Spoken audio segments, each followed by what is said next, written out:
사람이 세상을 살아가면서 또 예수를 믿고 신앙생활을 하면서 우리가 알아야 할 지식을 아는 것 참 중요합니다.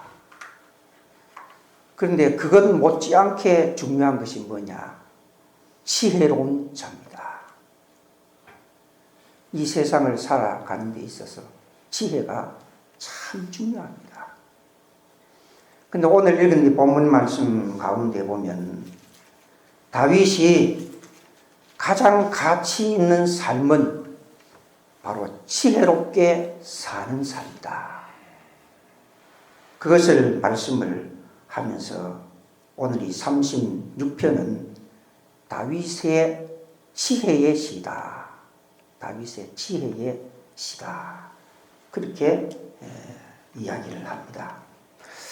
오늘 읽은 이 본문 말씀 가운데 1절에서부터 4절 말씀 가운데 보면 악인의 행위가 어떠한가? 그것을 말합니다. 지혜로운 자는 악한 일과 선한 일을 잘 구별하는 자가 바로 지혜로운 자입니다.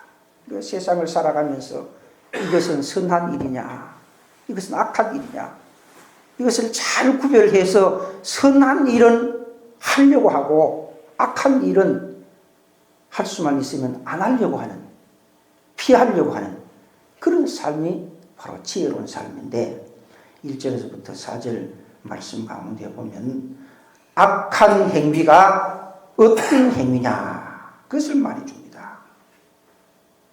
1절 말씀 가운데 보면 그의 눈에는 하나님을 두려워하는 빛이 없다. 바로 악한 자의 행위입니다.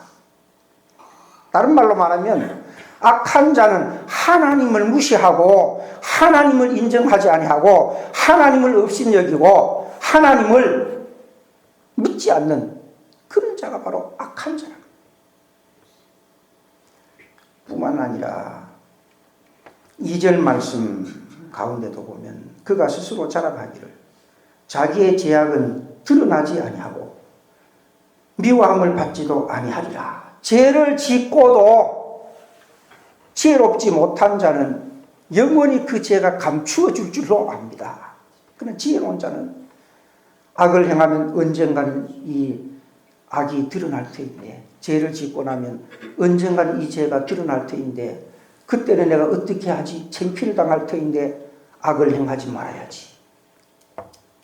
그런 생각을 가지는 거예요. 근데 악한 사람은 바로 죄를 짓고도 이것이 드러나지 않을 줄로 그렇게 생각하고 계속해서 죄를 짓는다는 말이에요. 이 악한 자의 모습이에요. 3절에도 보면 그의 입에서 나오는 말은 죄악과 속임이라. 지혜롭지 못한 자는 그 입술을 통해서 악한 일들 말하고 또 속이는 그런 말하고, 지혜롭지 못한 자는 4절에도 보면 악을 거절하지 아니하는도다. 지혜로운 자는 선악을 분명하게 구별합니다. 그런데 지혜롭지 못한 자는 악을 거절하지 아니하는도다. 그래서 그럼 오늘 우리들이 세상을 살아갈 때에 지혜로운 삶은 바로 선악을 잘 구별하는 삶이다. 그것을 여러분들이 기억을 하시고 5절에서부터 9절에 있는 말씀 가운데 보면 그러면 지혜로운 사람은 7절 말씀 가운데 주의 날개 그늘 아래에 피하나이다. 지혜로운 사람은 주의 날개 그늘 아래 피한다. 그래서 주의 날개가 있습니까? 주의 날개가 있으면 아이고 주의 날개네 하고 그 밑에 가서 피할 수 있지만 주의 날개가 없어요. 그럼 여기에서 주의 날개라는 말은 무슨 의미냐? 무슨 뜻이냐? 여기에서 주의 날개라고 하는 말은 바로 주의 집을 말합니다. 주의 집을. 주의 집에 피하는 자가 지혜로운 사람이다. 주의 집은 무슨 말하느냐? 하나님의 집을 말합니다. 아도나이. 바로 구약에서 하나님을 주라는 말로 표현했습니다. 아도나이라는 말로 표현했습니다. 그래서 구약에 나타나는 성경 말씀 가운데 주라는 말이 있을 때는 하나님을 말하는구나. 그걸 여러분들이 알아요. 그래서 주의 집이라는 말은 바로 주의 날개 그늘이라는 말과 같은 말입니다. 그럼 여기에서 주의 집이라는 말은 족장시대는 하나님 앞에 제사를 드리는 제단, 이것을 가리켜서 주의 집이라고. 족장시대 때 이런 건물이 있는 것도 아니고 성전이 있는 것도 아니고 예배당이 있는 것도 아니고, 족장시대는 그저 하나님 앞에 돌무더기 쌓아놓고 거기에 제사 드리는 그것이 바로 주의 집이라, 주의 날개 그늘이라 그 말입니다. 그리고 출애굽 시대 이스라엘 백성들이 출애굽을 하는 그 시대에 떠돌이 생활이죠. 여기에서 며칠 있다가 구름 기둥이 옮기면 또 저쪽에 가서 며칠 있다가 자꾸 옮겨가는 정착 시대가 아니라 떠돌이 시대. 그런 시대 주의 날개 그늘, 주의 집은 곧바로 장막을 말하는 장막. 천막을 치고 이스라엘 백성들이 거기에서 유하는 그 장소. 그 장소가 곧바로 주의 날개 그늘이라. 주의 집이라고 합니다. 시대가 지나서 왕정시대가 되죠. 왕정시대 내에 주의 집은 곧바로 성전입니다. 솔로몬이 성전을 건축하고 계속해서 왕정시대가 계속되잖아요. 그래서 성전을 중심으로 해서 이스라엘 백성들은 모든 생활을 했단 말이에요. 그래서 주의 집이라고 하는 말, 이 말은 곧바로 왕정시대는 성전을 의미하는 겁니다. 그래서 성전에 피하는 자가 곧바로 지혜로운 사람이다. 신약으로 넘어가서 신약시대. 다시 말하면 오늘날의 주의 집은 곧바로 교회를 의미하는 겁니다. 교회. 오늘 지혜로운 사람은 교회에 피한다. 세상으로 피하면 멸망을 당합니다. 교회로 피해야 살 수가 있다는 겁니다. 노아 홍수 시대에 방주로 피하면 살았어요. 그러나 방주에 들어오지 못한 자들은 전부 다 죽어버립니다.